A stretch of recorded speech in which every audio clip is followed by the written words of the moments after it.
Vijayawada metro rail ప్రాజెక్టుపై మాజీ MP Kesineni Nani just asking అంటూ సరికొత్త చర్చను తెరపైకి తీసుకొచ్చారు. మెట్రో రైల్ ప్రాజెక్టు విజయవాడకు వరమా, శాపమా అంటూ ప్రశ్నించారు.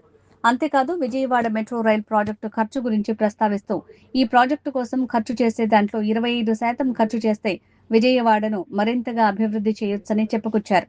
విజయవాడకు మెట్రో రైలు వరమా, శాపమా అంటూ ప్రశ్నించారు మాజీ ఎంపీ కేశినేని నాని. రెండు ప్రధాన కమర్షియల్ రోడ్లు, బందర్ రోడ్డు, ఏలూరు రోడ్డు మాత్రమే ఉన్న విజయవాడ నగరానికి విజయవాడ ప్రజలకు మెట్రో రైల్ వరమా లేక శాపమా అంటూ ట్వీట్ చేశారు.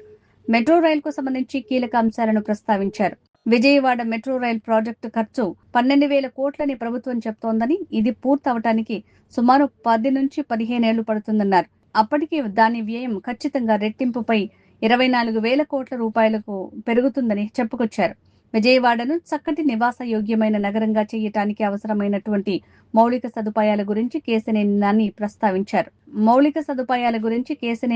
ప్రస్తావించారు. 24/7 సురక్షితమైన తాగునీరు, నాణ్యమైన గుంతలు లేని రహదారులు, భూగర్భ మురుగునీటి పారుదల వ్యవస్థ ఉండాలన్నారు.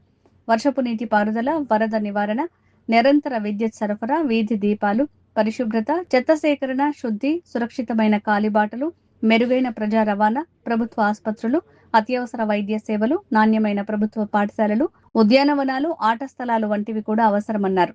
విజయవాడలో ట్రాఫిక్ నిర్వహణ, వాహనాల నిలుపుదల సదుపాయాలు, ప్రజా మరుగుదొడ్లు, మహిళలు, వృద్ధులు, దివ్యాంగులకు అనుకూలమైన సదుపాయాలు, ప్రజా భద్రత, అగ్నిమాపక, అత్యవసర సేవలు, పచ్చదనం, కాలుష్య నియంత్రణ కూడా ఉండాలన్నారు.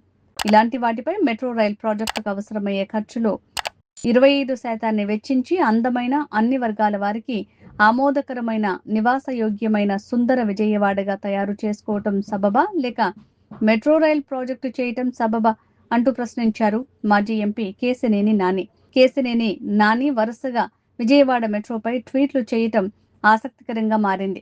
ఏపీ ప్రభుత్వం విజయవాడతో పాటుగా విశాఖపట్నంలో మెట్రో రైల్ ప్రాజెక్టును తీసుకువస్తున్న సంగతి తెలిసిందే.